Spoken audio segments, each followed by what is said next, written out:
Hi, my name is Sophie Lavender and this is the Autism and COVID-19 live stream discussing what is autism and what can you do to help people who are autistic during this very worrying time.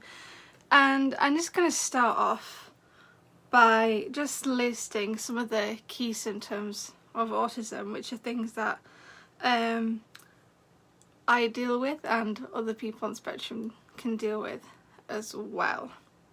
So, 11 signs of autism in girls say passionate, restricted or specific interests, unusual sensitivity to sensory challenges, conversation difficulties, getting easily frustrated, being more likely to develop depression and anxiety, difficulty making friends, unusual passivity and difficulty with social communication.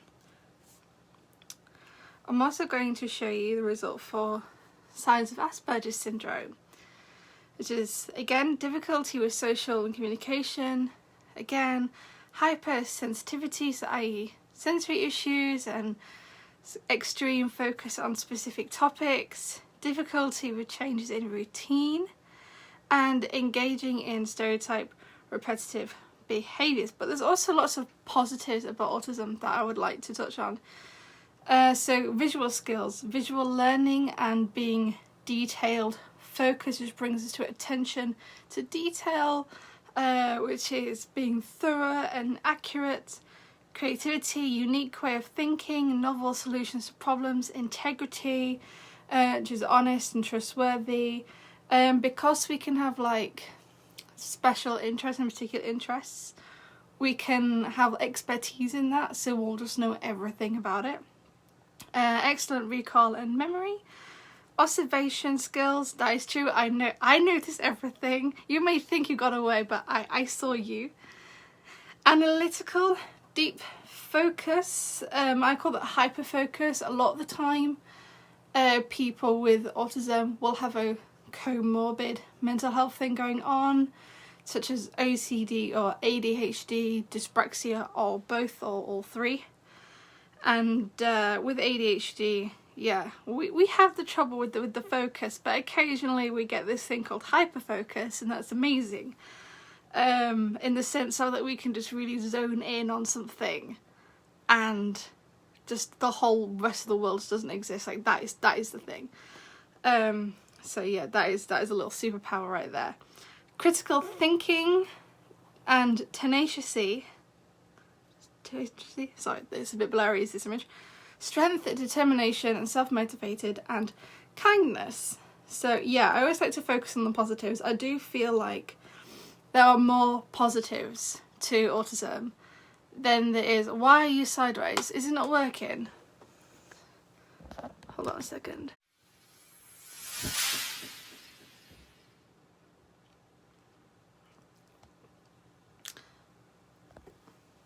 Hi, my name is Sophie Lavender and this is the Autism and COVID-19 live stream discussing what is autism and what can you do to help people who are autistic during this very worrying time.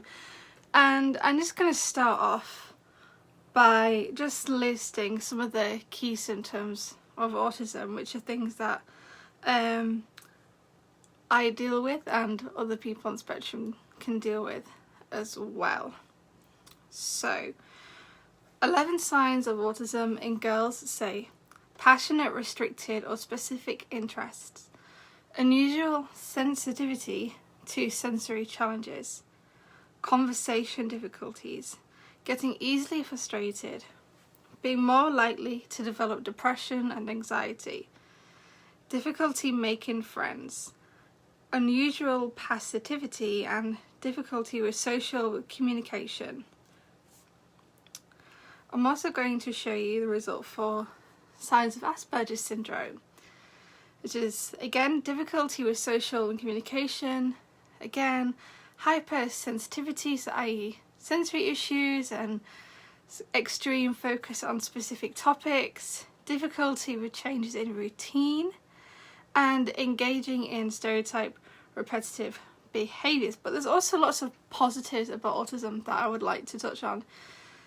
So visual skills, visual learning and being detailed focus, which brings us to attention to detail, which is being thorough and accurate, creativity, unique way of thinking, novel solutions to problems, integrity, which is honest and trustworthy. Because we can have like special interests and particular interests, we can have expertise in that, so we'll just know everything about it. Excellent recall and memory. Observation skills, that is true. I notice everything. You may think you got away, but I saw you. Analytical, deep focus. I call that hyperfocus. A lot of the time, people with autism will have a comorbid mental health thing going on, such as OCD or ADHD, dyspraxia, or both, or all three. And with ADHD, yeah, we have the trouble with the focus, but occasionally we get this thing called hyperfocus, and that's amazing. In the sense of that we can just really zone in on something, and just the whole rest of the world doesn't exist. Like that is the thing. So yeah, that is a little superpower right there. Critical thinking and tenacity. Sorry, it's a bit blurry, is this image. Strength, determination, and self-motivated, and kindness. So yeah, I always like to focus on the positives. I do feel like there are more positives to autism than there is. Why are you sideways? Is it not working? Hold on a second.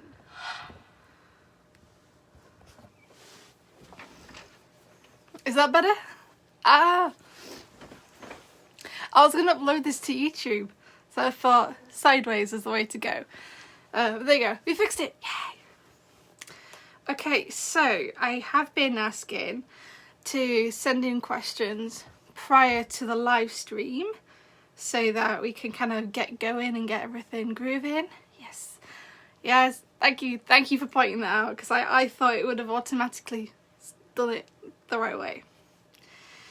But yeah, so I'm not going to say where the questions are from, just in case the person didn't want to be named. So someone says, sorry for sounding a wee bit stupid. Honestly, don't worry. There is no such thing as a stupid question. If you think of something to ask, just ask it. This is an ask me anything kind of live stream, so you can just ask me anything about kind of autism, about Asperger's, ADHD, how lockdown is affecting me, and things like that. So yeah, so the first question: when did your parents first become aware that something was wrong, and how did they deal with it in your early years, and does your mum make any allowances for your condition now? And that's a really interesting question.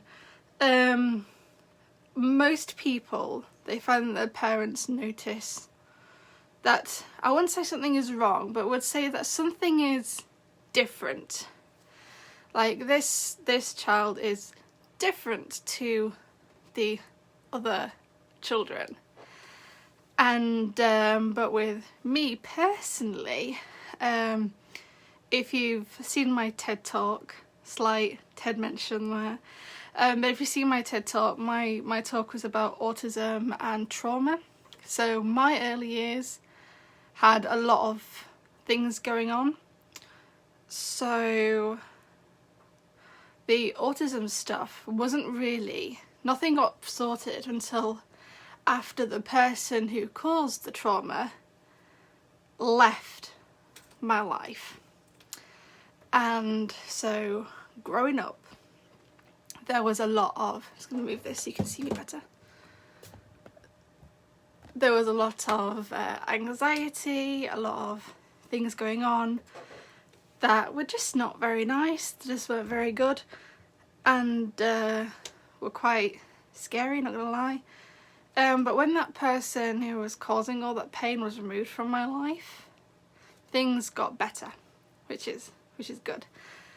And I was able to get kind of help for, I originally asked to be tested for OCD, and the psychologist at the time was like, well, I don't think you have OCD, I think you have something different, I'm going to give you the wild monkey test.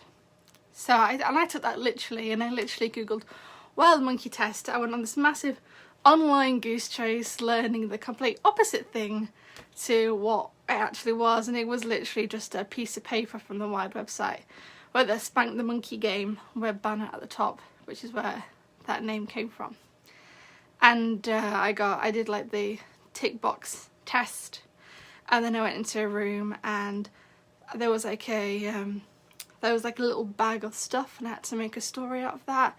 I had to describe pictures, I had to describe, I had to pick rooms which I would, out of a series of rooms, I had to pick rooms that I would feel calm in.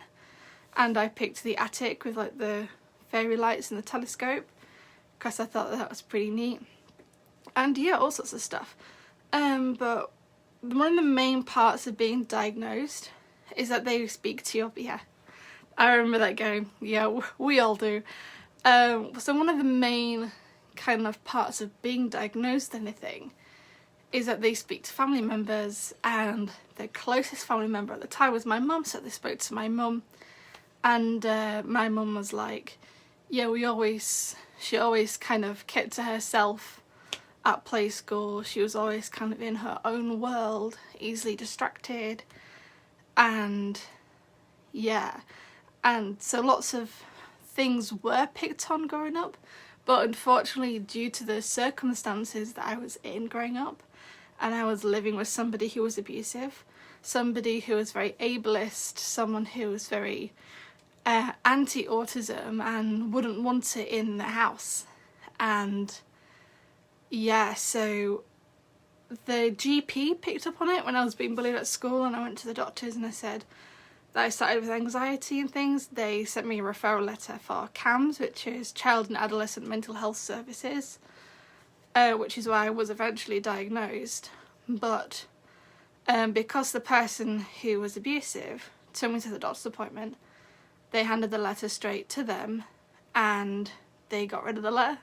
So yeah, things were noticed, but due to a personal circumstance that just I personally was in, nothing happened until we're being watched by the Illuminati there, but don't distract me, Tom, stop it, I'm trying to focus. So yeah, due to personal circumstances, I wasn't diagnosed until I was about 15, 16. And does your mum make any allowances for your condition now? Yeah, she understands that I have sensory issues. She knows what kind of things bother me. We have discussions, and like it's a constant discussion. It's not like oh well, I have sensory issues and then that's it. I have to constantly tell people what they are, because sensory issues can just appear.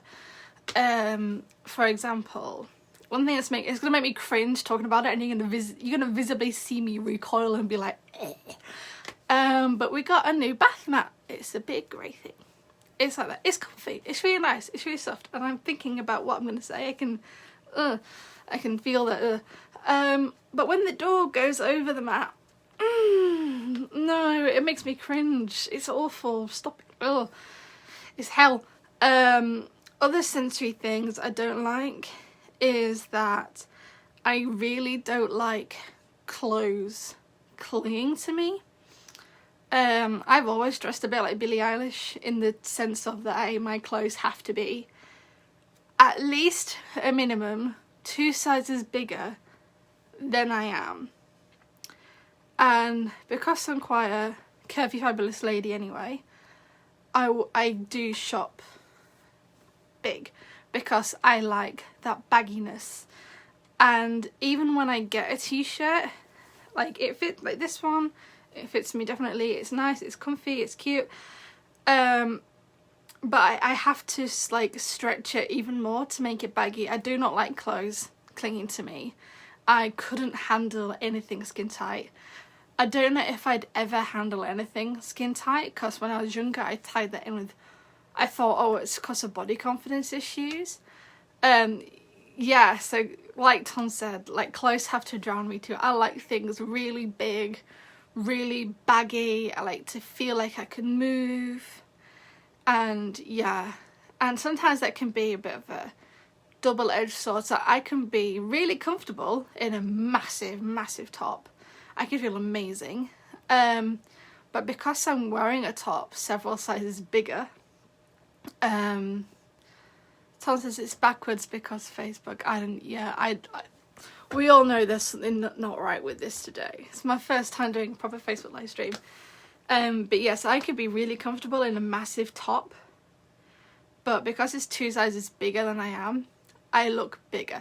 Now that's not a problem. There's nothing wrong with being big. But yeah, that can sometimes bring on like the body dysmorphia that I have, but that's a completely separate thing which I'm not going to go on about. So to make allowances for having autism at home with my family, it's a constant conversation. If I come across rather something that's going to give me a sensory issue, I sometimes don't know until I've experienced the cringe first and experienced that feeling, or that feeling. Another sensory issue thing is that I don't like to wear anything sweaty or dirty, so I change clothes a lot, which can be a pain in the ass for doing the laundry. But my mum completely understands that that is a thing, and that if I feel sweaty or anything, then I'm going to feel uncomfortable, and sometimes I feel like I'm literally going to explode, like I'm literally just going to go poof, and then that'll be it for me. So it's a constant conversation. Moving on to question 2. You've done a lot of talking before question 2. Are there days when your autism feels worse, or is it pretty much a constant steady stream of different emotions? Also, apologies if I'm talking really fast. That's an ADHD thing. I can't slow down, I'm sorry. It's going to take some work to get to slow down. So does it feel worse? It's not a sense of it getting, let's put it this way. A chronic pain condition will have good and bad days. So one day with, like, say fibromyalgia, you might feel fine. The next day you might have a flare up and think, oh fuck. Yeah, I'm swearing. I think, oh fuck, this doesn't feel nice. So I'm in lots of pain, everything hurts, I can't move, I've got headaches. But autism is not the same as like the other chronic health things. It's a neurodiversity.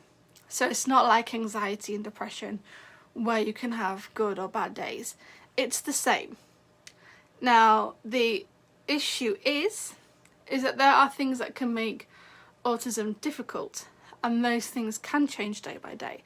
So things that make autism, that can make things difficult or uncomfortable for me, is if I'm suddenly thrust into a situation where there's a load of people and I have to be super sociable, because there's this thing called masking, and masking is where you pretend to be neurotypical. So you hide parts of your autism, you hide your autistic traits, and you hide your stimming for the comfort of other people. So you make yourself comfortable. Now you make yourself uncomfortable to make other people comfortable, because of the big social stigma around autism that there is. And so yeah, that can be awkward. So I don't spontaneously go out if I'm going to a social thing or if I'm doing comedy.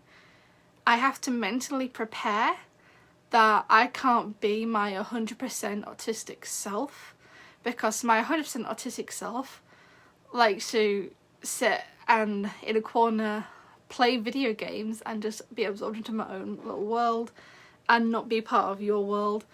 Not that there's anything wrong with your world, I just like to have my me time and for all intents and purposes, I am an extrovert and I do get energy from going out and talking to people and being interactive, but there's a limit.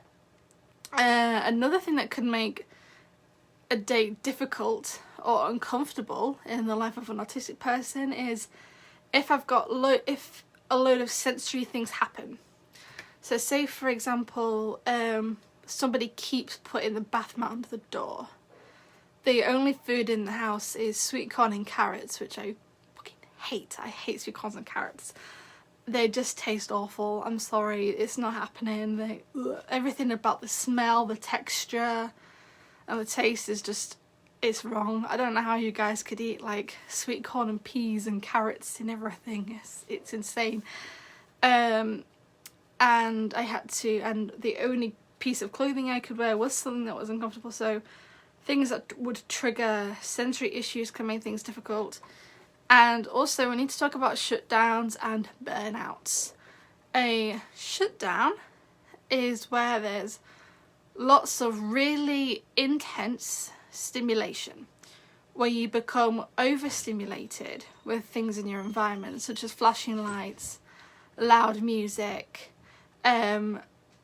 everybody talking at once, everybody shouting over each other, something that's maybe causing you to have anxiety, and those things build up and they build up and they build up, and then you clock out. You clocked out, and you have to take yourself out of that situation, and you get anxiety and the world feels like it's spinning. And in a way it is a little bit like an anxiety / panic attack, but it's different in the sense of it was caused by an excess of sensory input. And there's another thing called like a friend here in the comments, Tom, my fellow autism amigo right there, he can experience a thing. Walkabout Lincoln. It's funny you said that, because I was working on a film a few years ago and we filmed a shutdown scene in Walkabout. So yeah, Tom mentioned I lost my voice. Going non-verbal is definitely a thing that can happen. I started struggling with non-verbal issues last year when my mental health got really bad, and my anxiety would just completely consume me, swallow me whole, and I couldn't talk. I couldn't compute thoughts, and I couldn't talk. And there's some times where the non-verbal stuff comes back and I just can't talk. It's not that it's just difficult. But a burnout is a case of excessive amounts of anxiety and stress and pressure on an autistic person, where you're just feeling really burnout. Instead of it being like anxiety based, it's fatigue based. You're tired, you're drained, you don't want to eat, you don't want to drink, you don't want to talk to anybody, and you just want to sleep and suffer in silence on your own. And so I find as well, tying this into the COVID-19 discussion, that COVID and the anxiety that that's causing and the lockdowns have caused a persistent level of stress, a very persistent level of stress, where I've gotten stressed and I've gotten anxious and it's not going down. It's just there and it's staying there. And so imagine it like a graph. So it's just staying here and it'll rise a bit and just wobble, but it'll never go down. It'll always have its own little baseline going on. And yeah, and over time that causes, internal fatigue and tiredness, and you burn out. So the first 2 weeks of lockdown I was completely fine, because I thought, oh, it's 3 weeks, it'll fly by, it's not an issue. And I threw myself into doing a journal, just journaling. I got Animal Crossing, so that kept me nice and distracted. There was some stuff on Netflix to watch, and I wasn't majorly stressed out. And then it got to like 2 weeks in and I realised, yeah, we're going to be locked down for a long time. And that caused a huge persistent level of anxiety that doesn't go away. And that's not gone away. It's not gone away yet. I do definitely feel that anxiety.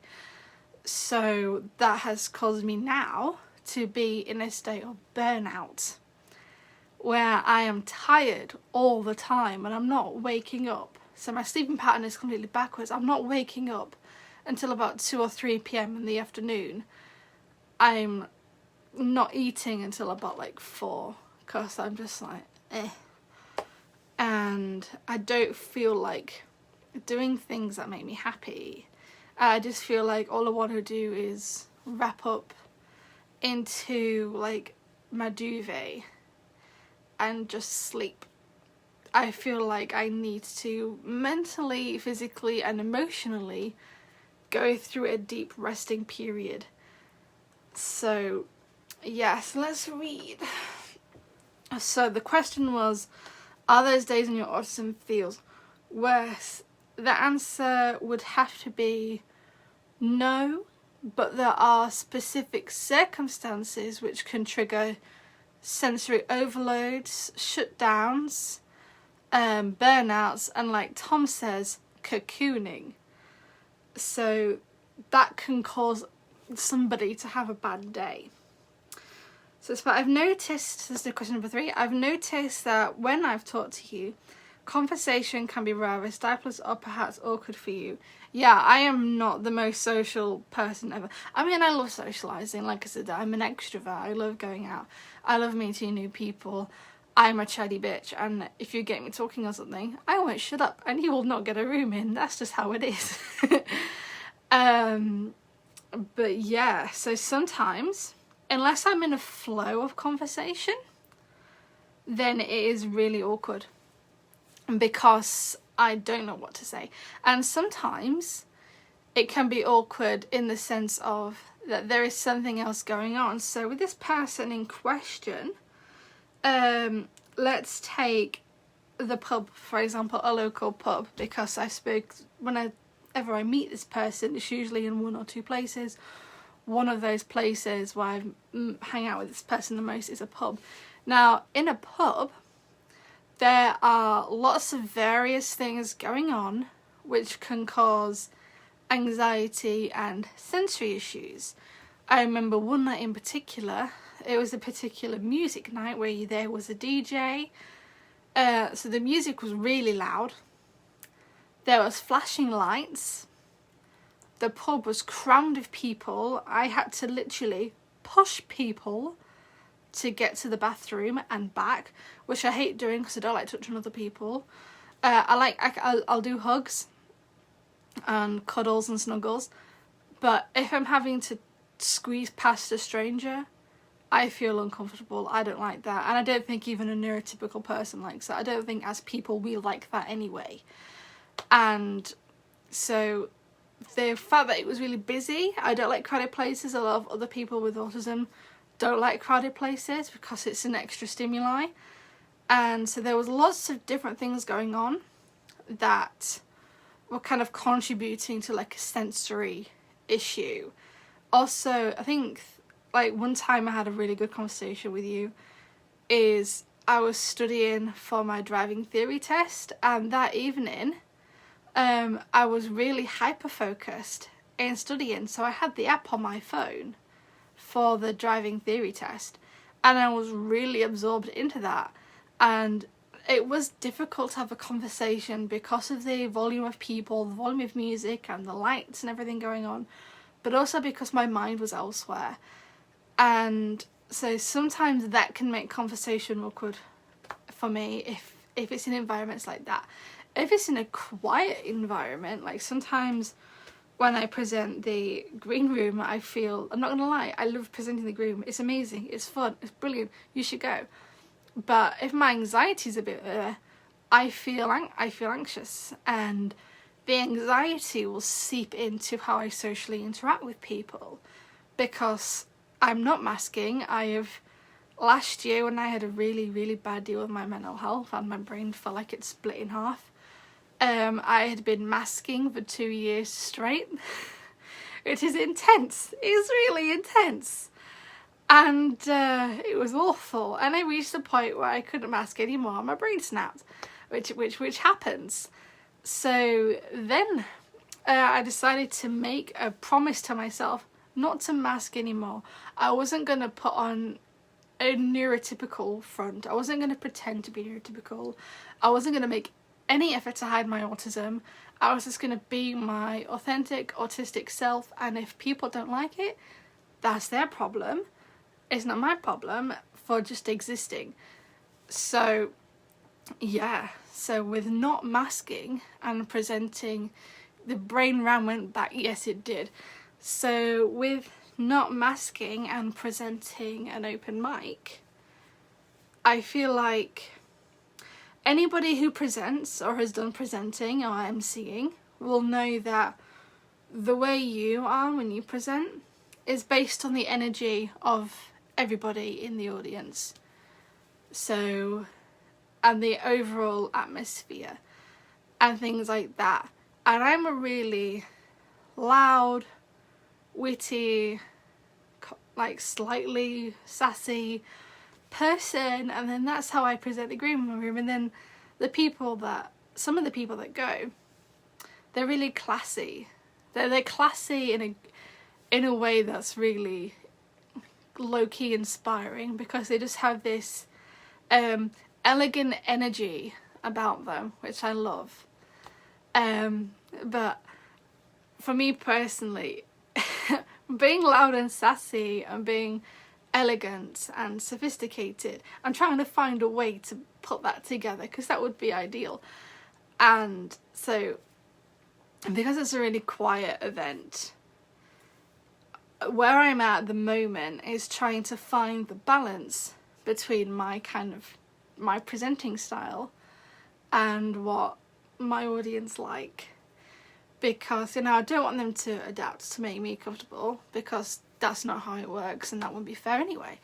It's about adapting to things. And sometimes when I struggle to adapt to a situation, I can come off awkward and rigid.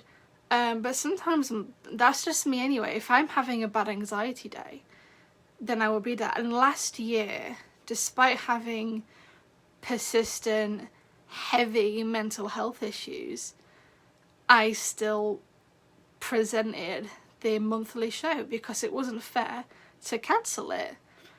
It didn't feel fair. And there's this habit that I have of putting everybody else first, and then completely neglecting what I need, and completely forgetting about what makes me feel safe, what makes me feel happy.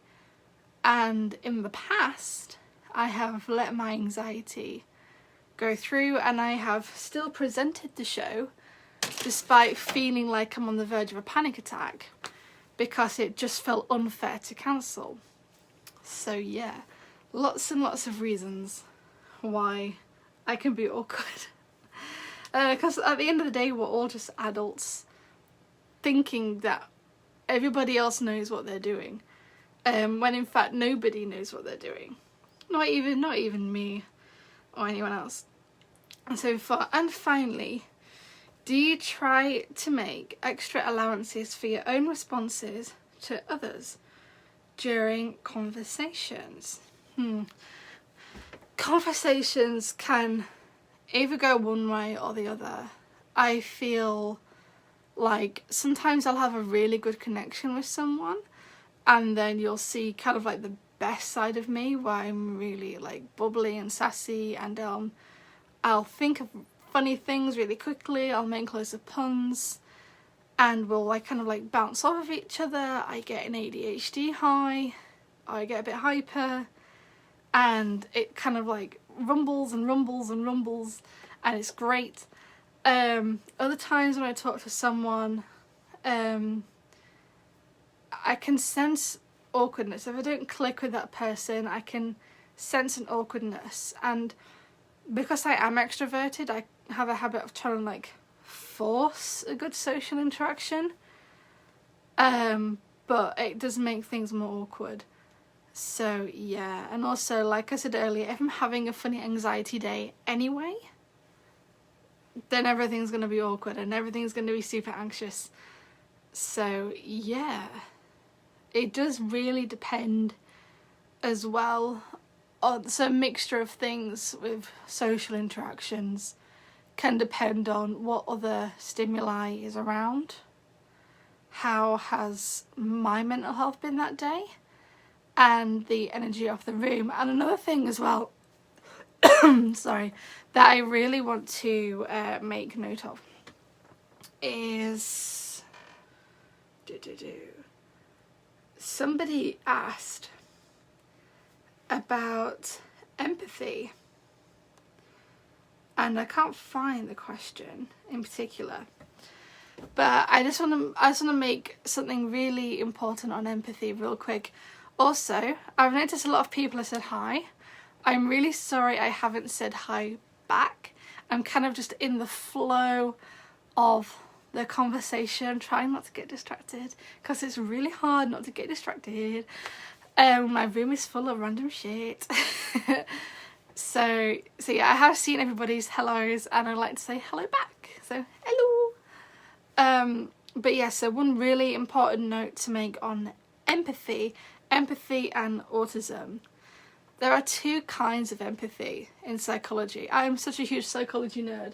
I have like a bookshelf, like that is half of that is psychology books. Half of that is psychology books.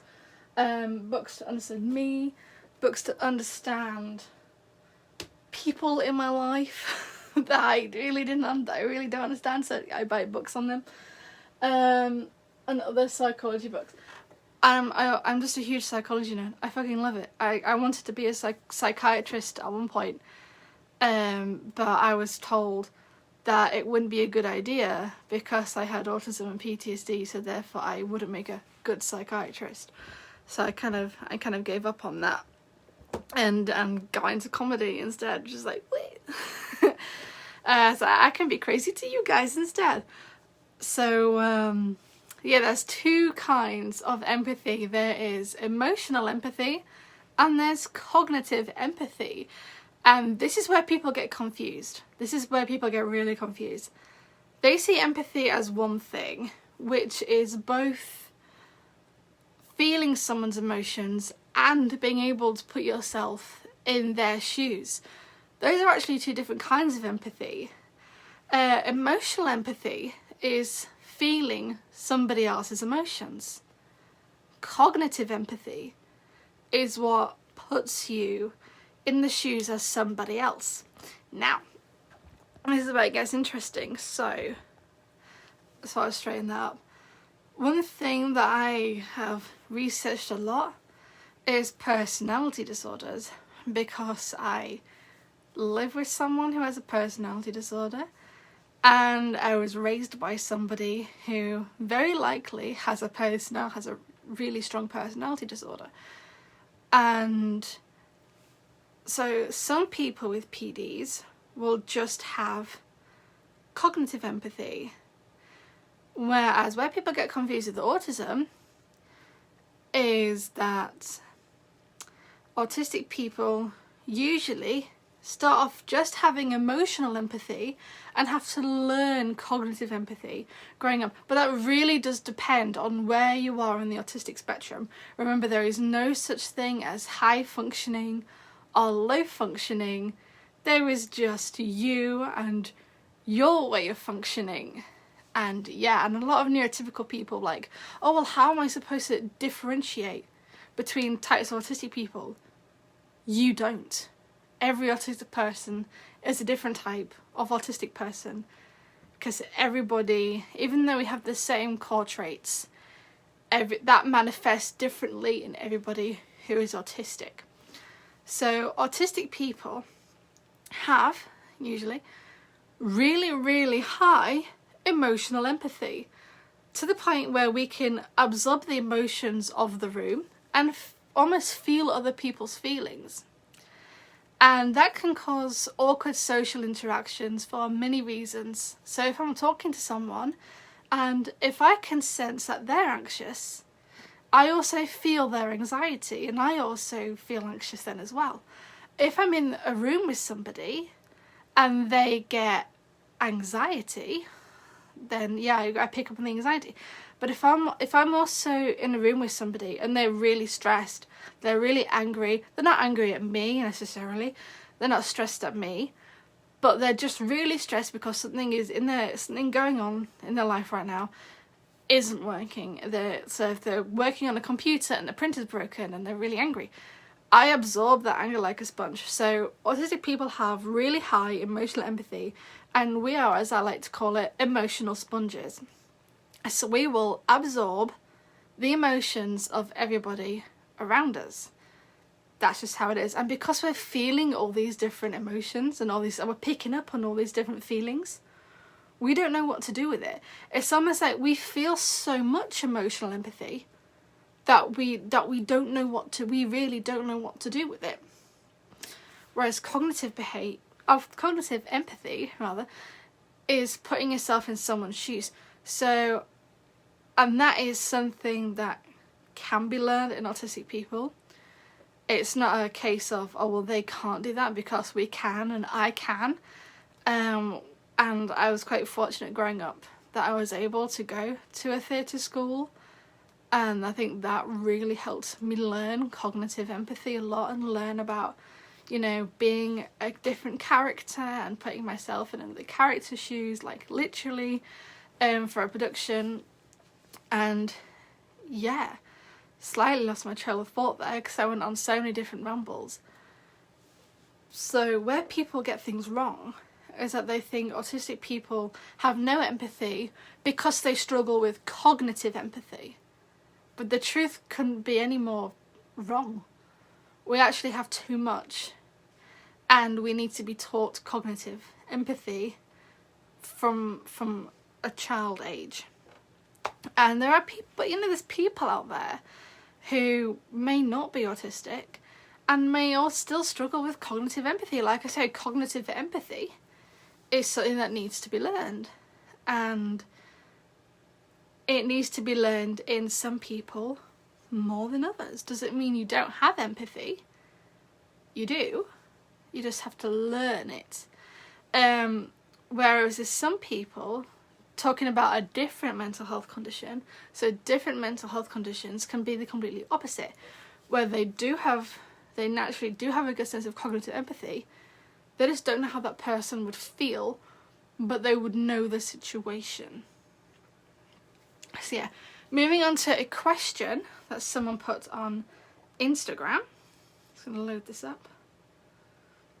I'm trying to work off my iPad today. I tried connecting my camera to my computer to live stream. It wasn't happening. So someone's put, how can I help the autistic people in my life be more goal motivated?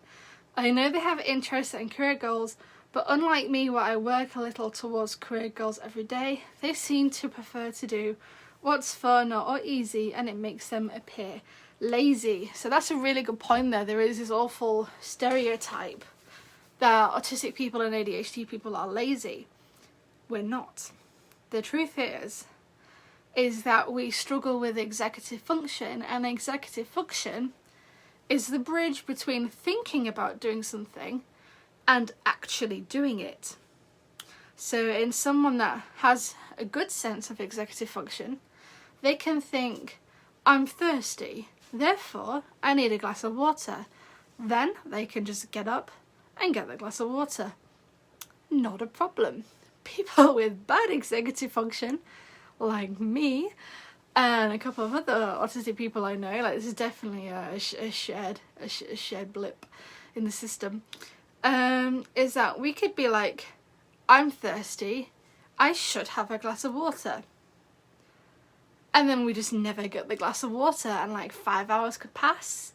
We could feel dehydrated, we could have a headache because we haven't had the water. And no matter how much our body is telling us, get a drink of water, you dumb bitch, the connection between knowing we need it, knowing we have to do the thing, to actually doing it is missing some blocks. So if you think of it as, So let's quickly draw this up. Ignore this notes thing. But if we imagine it a bit like a bridge, so K for knowing, D for doing, there we go, very smart. And here's the bridge. And this was described perfectly by a lady that I've been following since I was diagnosed with ADHD. She's called How to ADHD on YouTube. She's amazing. So yeah.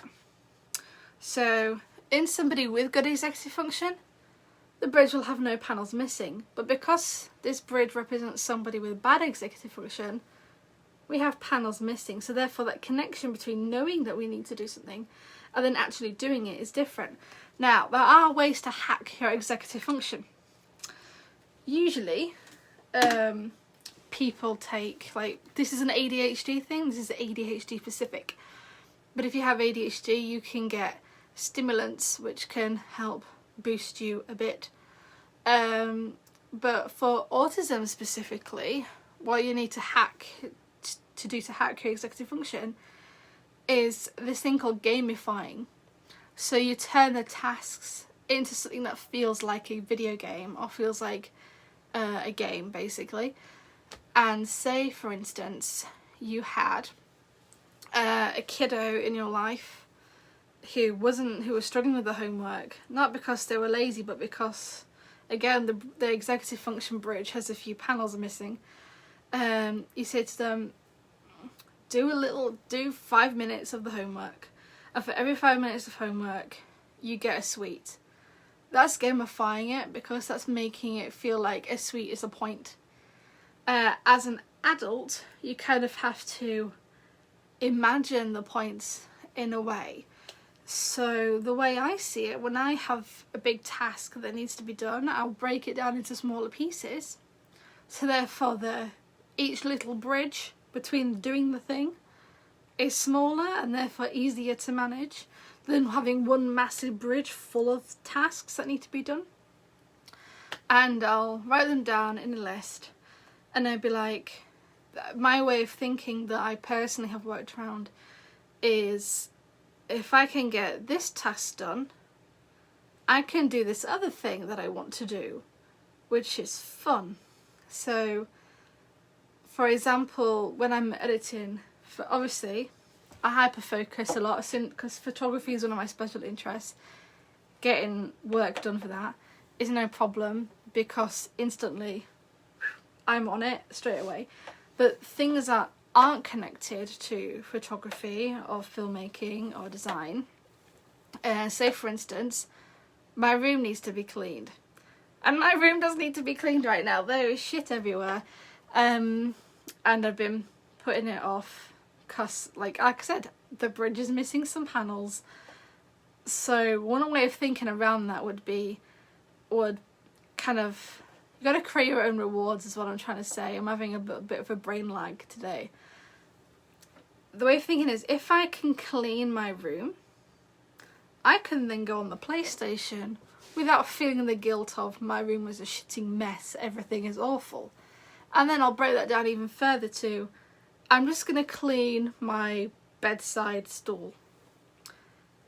Then I can have a break for 5 minutes. Then I'm going to clean my vanity table. Then I can have a break. Then I can throw away all the litter. Then I can put laundry in the laundry pile, then move the laundry pile downstairs. And what I usually find is that once I've got 2 tasks underway, everything feels like it's running a lot smoother, and it feels like, oh well, I've already done these 2 tasks, so it's going to be no extra difficulty to just carry on through. So my advice would be is, if you have an autistic person in your life and they're struggling with getting things done, gamify it. Find a way to turn it into a game, and that is going to be different for everybody. And if you're on your own, you have to think about your own rewards and your own way of rewarding yourself for doing it.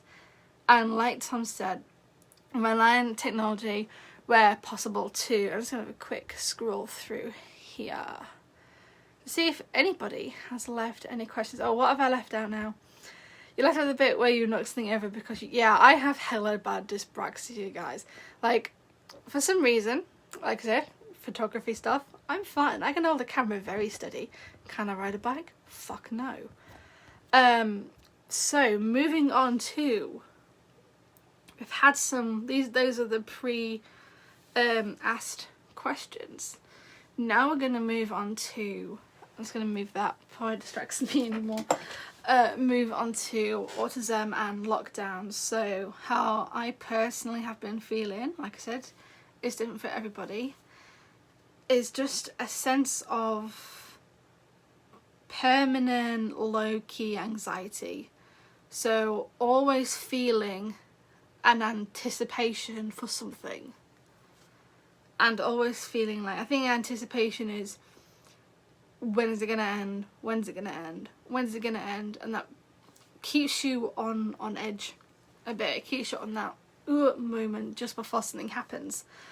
And the best way to describe a permanent sense of anticipation is that, imagine you're on a roller coaster and it's always going up, and you keep thinking to yourself, well, we're gonna be over it soon. We're gonna be over it soon. But then as soon as you start thinking, oh, we're gonna be over it, whoop, no, you're not, bitch, and it goes up again and up and up, and it's always feeling that sense of, wait, the drop's gonna happen. When's it gonna happen? For 3 weeks straight. So it's a ditto. Yeah, I think that's something that a lot of people autism or not are dealing with right now. And it's something that I've done for. I've also noticed that because I'm on my own, I'm not 100% on my own because I've got my mum and my brother with me and a bunch of lovely pets. But because I'm not going out as much, and because I don't have certain distractions that I had before, such as the drive-in, going into town, going to the cinema, meeting friends, doing things, because I don't have those other distractions anymore, and it's just me and my mind, I'm starting to notice my autism more. So I'm starting to notice just how autistic I am. And when I was struggling with masking, like into pretty much the entirety of 2018, I didn't want to be autistic. Not gonna lie, that is how I felt. Because I felt like my autism, because I had this new goal where I started doing the comedy, and I was like, this is really fun, this is making me so happy more than anything right now, that I want to just keep doing it. And like, when my anxiety started to creep in, like, you get anxiety with everything that you do, and that's just whether you're autistic or not, you always have those moments of doubt.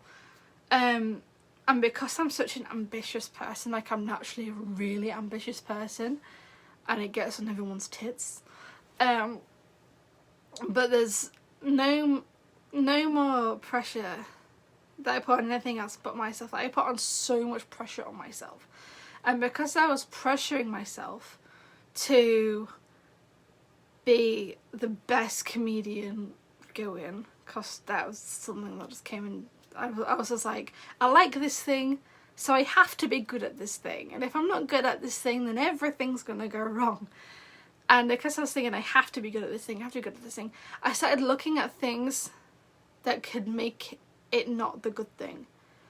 And unfortunately, autism came up.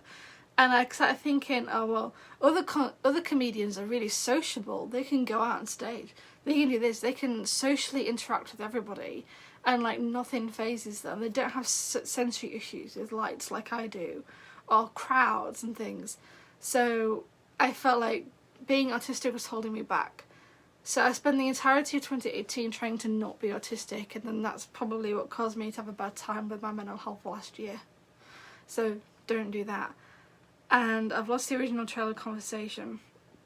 But the point being is that, I know I've remembered.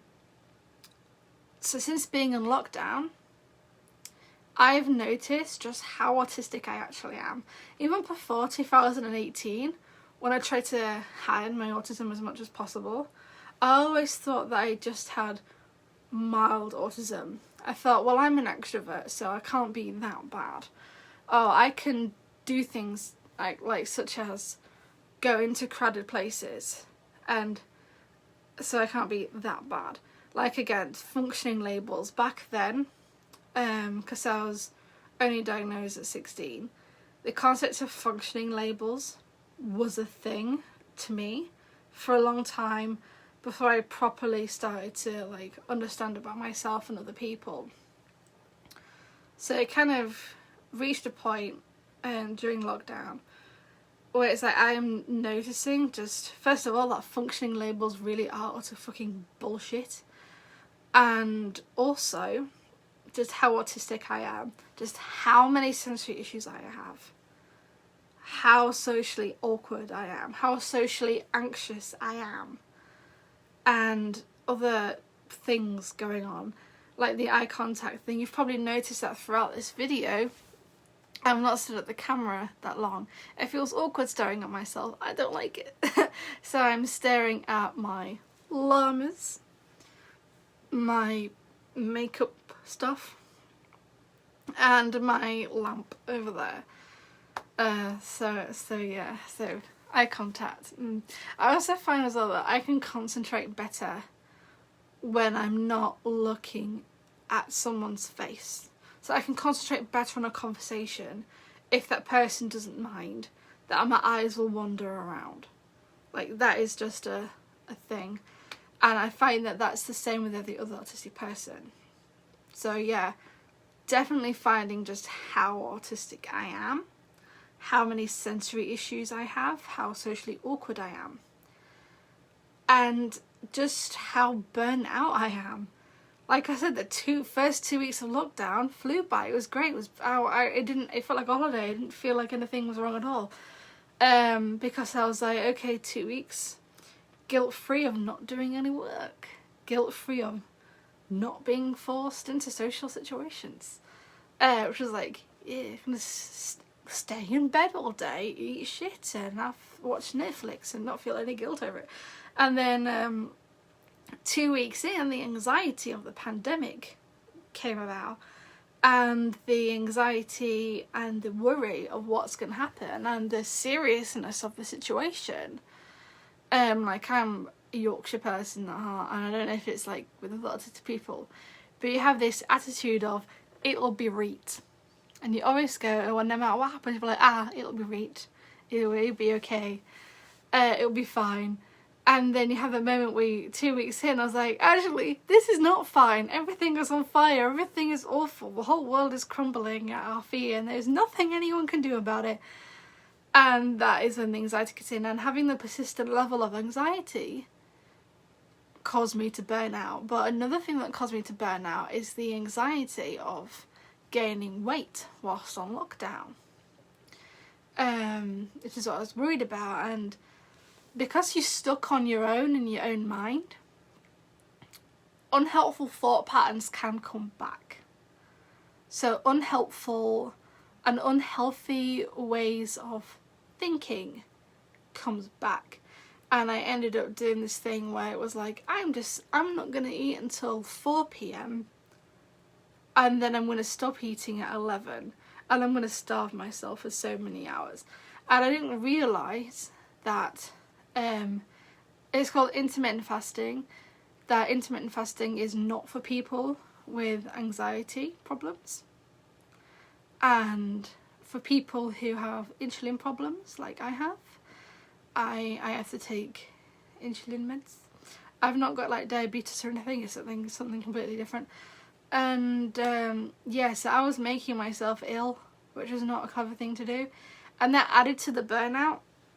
So I'm kind of, where I'm at the moment is that I'm stuck with this sense of anticipation, this sense of anxiety, and this sense of feeling really, really tired and fatigued and burnt out and just really like, ugh, all the time. And if you are living with an autistic person, if you're in lockdown with an autistic person, definitely make sure that they eat, because there are some days where if mum hadn't have helped with making dinner or making breakfast, then I wouldn't have eaten that day. It just wouldn't have happened. Like the other day where she made some food and I was in bed and it was getting to near 5 p.m. and I was dead to the world, and I was laying in there for quite a while. Like, I don't want to get up. I don't want to get out of bed. I want to stay in this cocoon forever. And if it hadn't have been for Mum going, there's food, I probably would have stayed in bed and not bothered to get up. Like, food was the motivation, because it got to the point where I hadn't eaten for so long. I felt really sick and I felt like I was about to vomit. And no matter how many, because a little life hack that I have is if I feel sick, I'll suck on a polo mint and it takes the nausea away. And I was like, no matter how many polos I was going through, I still felt like I was going to be sick because I was starving myself for that long. So yeah, if you're in lockdown with an autistic person, make sure they eat. Make sure that they have enough to drink. Offer them drinks, offer them food, but also offer them space. Like I said, this is a hugely stressful situation. We are emotional sponges. We're going to absorb all the emotions going on right now. We're going to absorb all the chaos, and we're going to absorb so much of it, we're not going to know what to do with any of it. So we need space to kind of process what's going on. But also, I find that if I'm kept busy, I don't have time to think about all those things that are making me anxious. So keep the autistic person in your life busy. Like the Animal Crossing thing. Get them on a video game. I know if they have a Nintendo Switch, there are loads of Nintendo Switch games under $5. PlayStation have got a sale at the moment, up to 60 to 70% off some games. Suggest playing a video game. If you have board games or card games, play board games and card games. Keep them talking, keep them social to a degree, but also it's about really finding the balance between keeping busy and keeping at a comfortable distance to be able to process what's going on and keeping cool with that. And one thing that I am having a trouble with is keeping on top of housework. So helping a bit with housework has definitely been helpful, because I've been really crap with housework, not gonna lie, and just keeping on top of it, because my executive function is a lot worse now than it was pre-lockdown. Pre-lockdown, my executive function wasn't too bad, because I had things in place to keep it going, and I also had lots of distractions to distract me from my anxiety.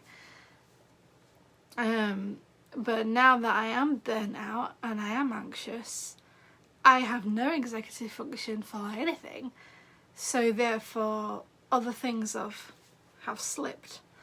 One of those is housework. I have hella sensory issues, so things such as like I said earlier, keeping clean is another sensory issue of mine. I don't like anything feeling like sweat, grease, oily or anything like that.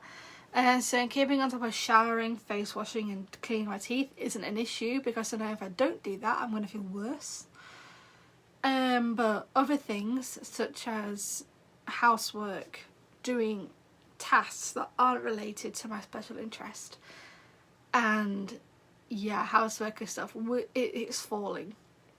And I'm definitely struggling there. But on another note as well, that I feel quite fortunate that my work is my special interest, so that's not a problem for me, like, at all. But if somebody is working and their work isn't a special interest, then that could slip. They could struggle with that. So try to keep them motivated to keep up with the work and just help out where you can.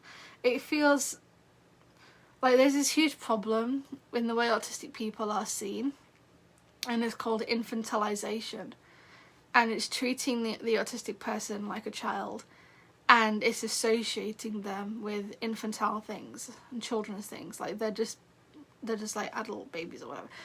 The truth is, like we are youthful at heart. We have youthful interests. We like video games. We like having stuffed animals and things like that. But we're not children. We are adults. We have the minds of adults. We have the emotions of adults, and we have the capabilities of an adult. So when I say assistance and give help, I don't mean smother the autistic person. I don't mean completely take over. I mean offer suggestions, offer to get them a cup of tea, make them a snack if they're really struggling. Although one thing that Mum has done to help me with my eating, which is really good, is that she buys the ingredients in for recipes, and she's like, here are some recipes, have fun, make yourself loads of food, make yourself Italian. And that keeps me busy, and that also at the same time makes sure that I eat. So things like that, not completely smothering the person, but just giving them a gentle nudge here and there. And so with another really important point that I want to make in terms of being autistic and being on lockdown is that it's a thing that's personal to me. But I'm developing this issue. I don't know if any other, because I know some of the autistic people are on the stream. I don't know whether you guys are also struggling with this, but struggling to reply to messages. Because I'm so used to now to being asocial and not socialising. Asocial means just not socialising or not wanting to socialise. It's not the same as being antisocial, because being antisocial means causing harm. When you're being asocial, you're just keeping a distance, physically and emotionally, to people. And I've gotten used to not having any face-to-face human interaction. That now virtual interaction, such as video calls, messages and social media, is just not happening. I'm struggling at the moment to reply to messages because I've gotten in this habit of not socialising. So somebody messages me and I'll try reply back straight away because I don't want to be rude. I'm not that kind of person to leave you on read for dick years. But I struggle to know how to reply. And even more so, I struggle to know what to say. So in a group chat that I'm in, there's lots of conversation going on, but I don't know what to add. I don't know what to say. Because for me personally, when I'm out and about, because I've learned through doing theatre and things like that, I learn quite easily and quickly about facial expressions and body language. So that's not a massive issue for me. And I've gotten used, I'm a very visual person as well, so I'm very used to communicating visually through expression, through tone of voice, through facial expressions, through, you know, how I dress and what I do. That's, you know, visual things. Like with my photography, that's probably why photography is such a massive special interest of mine, because I'm a visual person. That's how I express myself. And so when it's just a message, like a typed message, I struggle with knowing what to say, because my usual reactions to things, I can't react how I would usually react. I have to react using typed words, and that can feel awkward. And I feel really rude, because I feel like I really want to have a conversation with this person. I have friends who message me, some of you are here, hi, really, really lovely people who message me, and I do want to show them that I care, and I do want to show them that I love them. I just don't know how. And there are other people that I haven't messaged yet, that I have been thinking about, and that I do care about, but I don't know how to reach out to them. So that is a pickle, and that is something that I'm trying to work through at the moment. So my way of kind of communicating is looking at your Instagrams, liking your Instagrams, watching your stories, and liking your Facebook stuff, and then in return posting stuff on Instagram stories that I think you'd enjoy. Spammers with memes, yeah, it's because I know they make you smile and I want to make you smile. That's just it. So yeah, so that's another major thing I'm struggling with.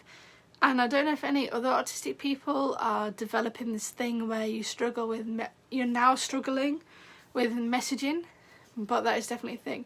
And I was on a video call on Friday with two amazing people. I love them so much.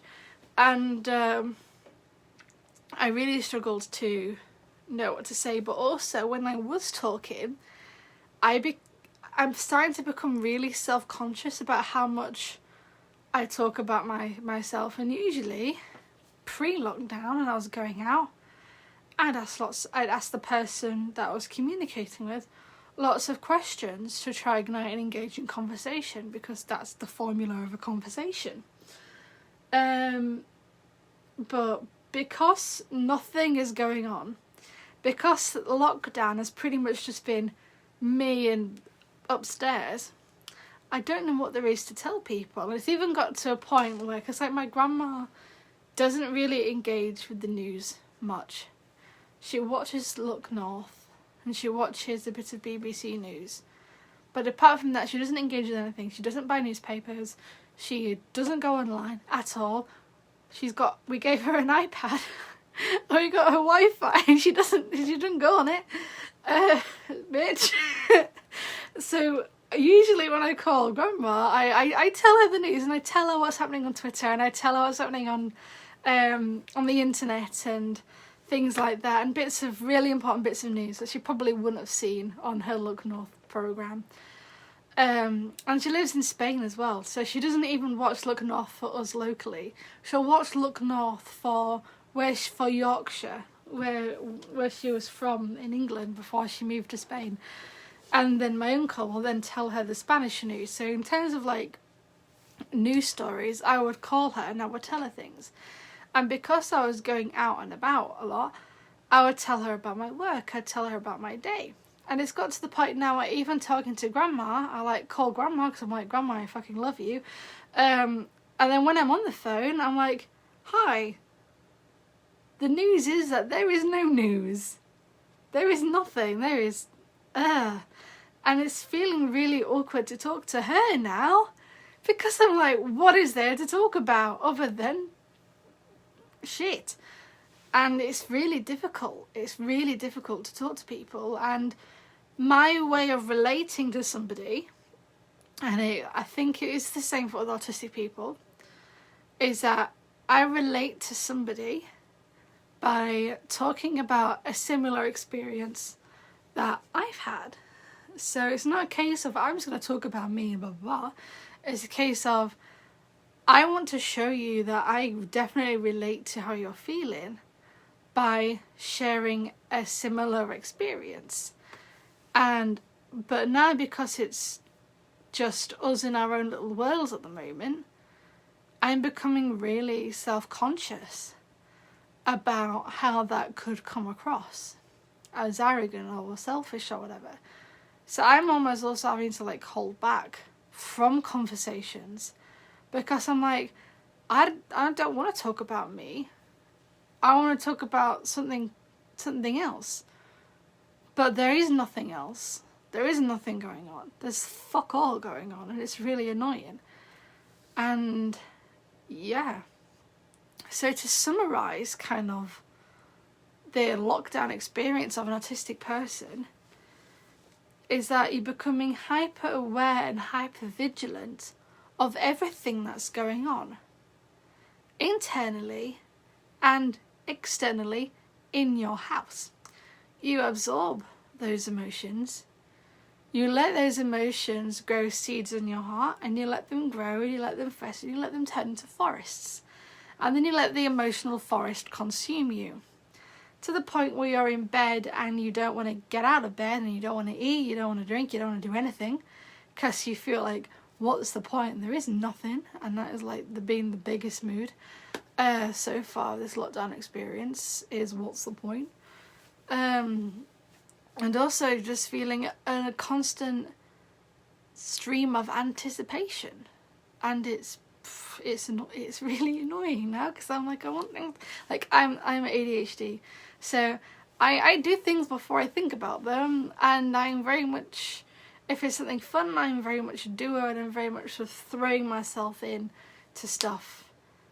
And yeah, now I can't live like that, and it's really awkward. And I feel awkward now because I'm becoming self-conscious as to how much I've rambled. So you see, it becomes a spiral. So the next part of this Q&A is, after many lengthy ramblings about lots of stuff that I really hope has been helpful. I really hope you guys have learnt more about autism and more about what it's like and what to do. But I want to open it back up to you guys. What are your questions? Is there anything? This isn't ask me anything, literally. Ask me anything about autism and autism in lockdown, ADHD. I'm not playing Bloodborne, Tom. I don't like gory stuff. I tried watching American Horror Story Freak Show last night, and I'm like, no, I don't like it. Anyway, I'm getting distracted. Ask me anything about autism. I'm going to stay online for another 10 minutes. But if I keep getting lots of questions, I will answer them all. And that may keep us on for 20 minutes, but who cares? This is fun. So yeah, opening up to you guys, what questions do you have? And as you type questions, I don't know what to talk about to fill the time. So, tell us about, but that shit. Have your pets been a calming influence during the lockdown? Yes, they have. As you guys know, I have a support dog. He's named Dan. Hold on. There he be. There's the boy. He's 3 now. And he's been lovely. He's been really calm as well. Like, I know dogs pick up on how we feel, but he's been a really chill dog. He's not really, like, he's had his moments where he's wanted to play and stuff, but he's been really good. Also, another thing, we have Flick here. It's my cat. He is 19 years old. But yeah, he can sense when I'm feeling a bit crap, and he likes to spend all day in my room anyway. He's not in now. I kind of put him out of my room because I was worried about him knocking something over. But usually he'll spend all day every day in my room, so I always have someone with me, and it's nice. It's nice. It has been really helpful. And you know, both Dan and Flick will come up to me, and they will, you know, give me, they will show me that they love me, and that's really reassuring.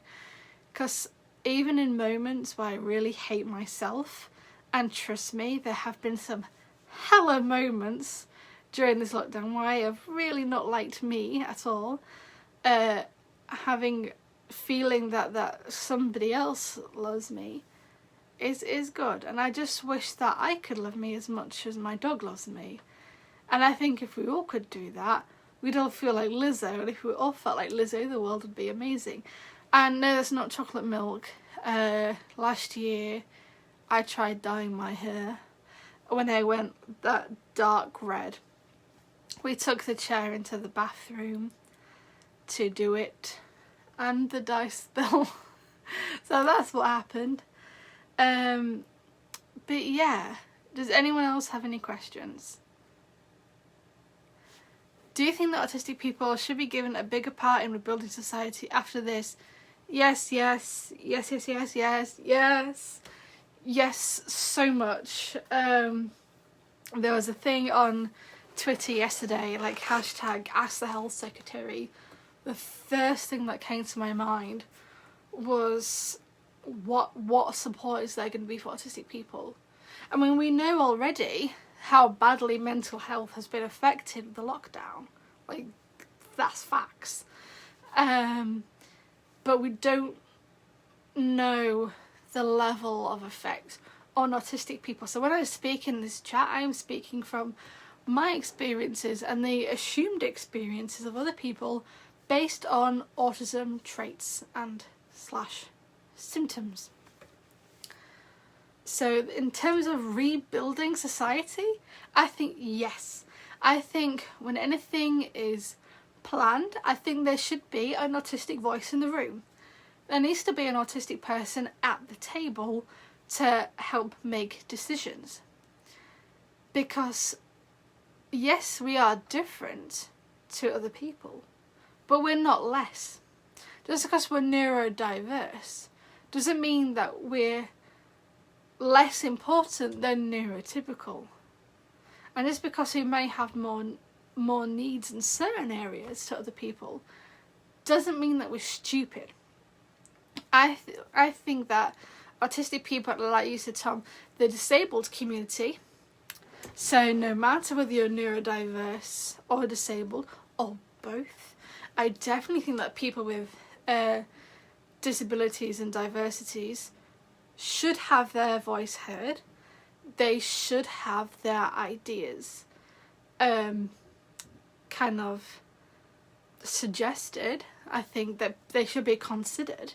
And I think that when we're talking about how to kind of go get things back to normal, let's be clear, nothing is going back to normal after this. Absolutely. I mean, it may feel normal, but it won't be normal. It won't be like that. The world that was in February and before, that's gone now. That's something that's difficult to deal with, but that's gone now.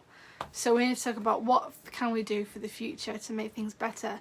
And I do think that when plans are being planned and people are throwing suggestions out there, I definitely think that autistic voices and the voices of disabled people should be heard, because things should be made more accessible. Like, I was watching the news this afternoon, and I put on Sky News, and it was on, they were the Scottish Daily Conference. One thing that Scotland is doing different, one major different thing, is that the Scottish Conference has somebody doing sign language. And they're doing the sign language. And I'm like, that's amazing. And I said, that's really inclusive. And I said to Mum, how come the Daily Conference for England and Wales doesn't have a sign language person? And it got me thinking more of how can we make things more accessible to disabled people, and how can we make things more accessible to neurodiverse people, and what can we do more as a society to make things more inclusive. So when we are talking about the post-corona world, we also need to very much talk about the post-corona support and accessibility for disabled and neurodiverse people, and what things we need. We are going to need a longer transition back into work. No autistic people, unless you're self-employed and unless your job is tied to a special interest. If you work for somebody and your job is not tied to your special interest, you're going to struggle. You are, and that sucks, and it's going to be awful, and I really feel for you. But it's going to take us longer to transition back into a thing. Remember, one of the key components of autism is struggling with change, struggling with last minute changes. So the autistic community and the disabled community, we need extra time to transition to the new society that there's going to be. We need extra emotional support, because like I said, we struggle with change. So we're going to need extra reassurance. extra kind of like things to look out for, and a bit of an extra, I won't say nudge, but just a bit of extra guidance in how to navigate this new world that we're going to be entering into. And yeah, it's going to be anxious as hell. It's going to be weird. And we all know that as soon as lockdown is lifted, as soon as Wetherspoons is open, it's going to be fucking packed. The shops are going to be packed. And I think that they should be. I think shops should still have their autism hour and their disabled people shopping hour time, their vulnerable people hour, as they call it. Those should still be in place, so that people who do struggle with crowds and sensory stimuli can have a time where they can go into a shop and feel safe. That needs to stay. And it doesn't need to be something ridiculous like 7:30 in the morning, because nobody's getting up at that time. It's just not. It's difficult for a disabled person as it is to get about.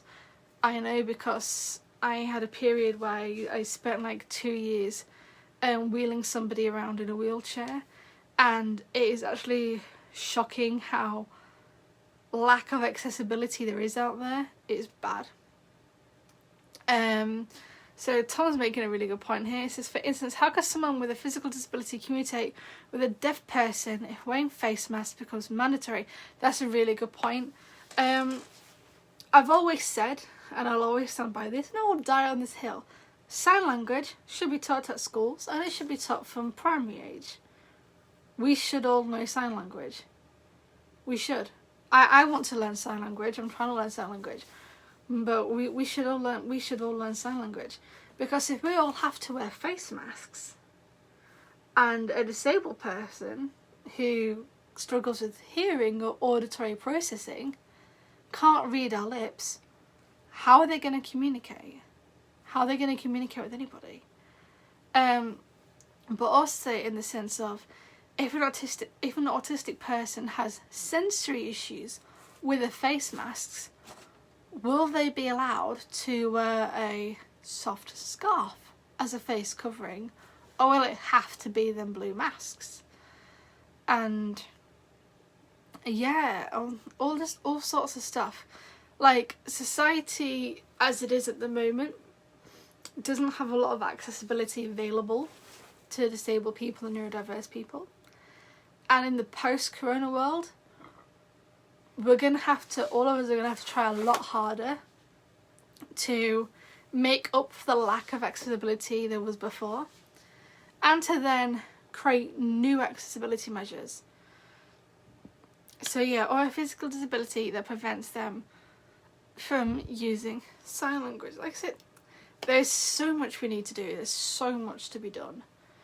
And autistic people, disabled people, we need our voices heard, and we need a seat at that table when things are getting discussed, and we need to say, this is the bare minimum for what needs to be done to make us comfortable.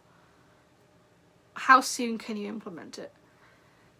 So yeah, is there any more questions before I go and have a nap? I was gonna wait 2 minutes. Actually, I do need to put this back up before I forget.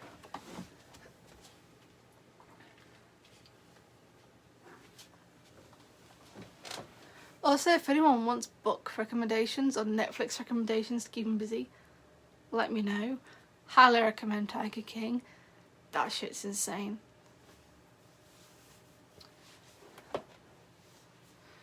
Because if there are no more questions, I just want to make a note of something really quickly, and I'll write it down again, because I had lots of time to prepare, and I still got distracted by everything, because it happens.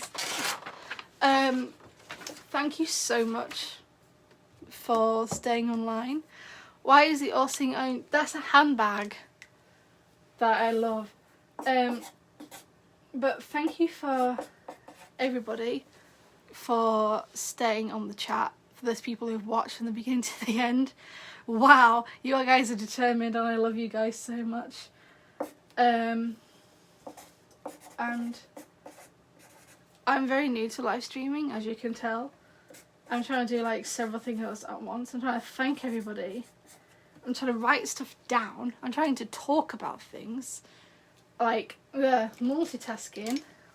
It's not happening. But yeah, it's been really fun to talk to you guys. It's been really great to get some things out there and get some things that needed to be said, and get information out. But one thing that I do need to mention as well is that everybody else is doing this, so I'm just going to do this as well. This is the Ko-Fi, my Ko-Fi thing.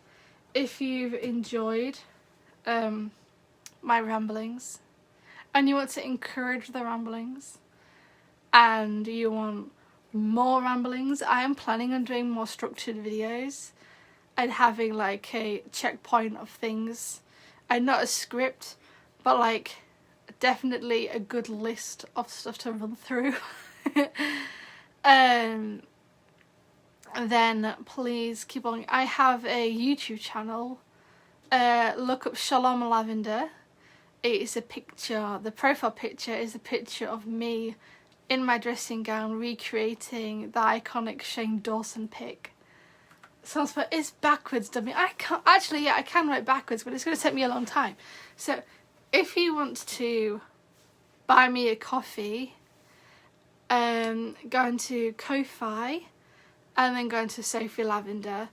The profile picture and the content on there is about my TED Talk, because when I set up the Ko-Fi profile, I was doing it because an autistic news website wanted to share my TED Talk, and they also wanted like a Ko-Fi making for that TED Talk post. So if you want to leave a tip and buy me a coffee, go into Ko-Fi, look up Shalom Lavender. If you want to subscribe to me on YouTube so that you can be the first people to see my more structured videos on autism and stuff, look up again Shalom Lavender. Twitter, Instagram, Shalom Lavender. You get the idea? You want to find me anywhere, leave me money anywhere, leave me a like and a follow anywhere, Shalom Lavender. There we go. And it'll be backwards because Facebook is bullshit. And next time it will be on a proper camera. I'm missing a wire. I was like, I'm gonna connect it with my Lumix. I'm gonna be really smart. And I want a microphone. I want a really posh setup. And then I realised as I was setting it up, I'm missing a wire, so I had to do it off my phone, which was really amateurish. But it's worked, and we've done it. I am considering getting Twitch, particularly for live streams and videos.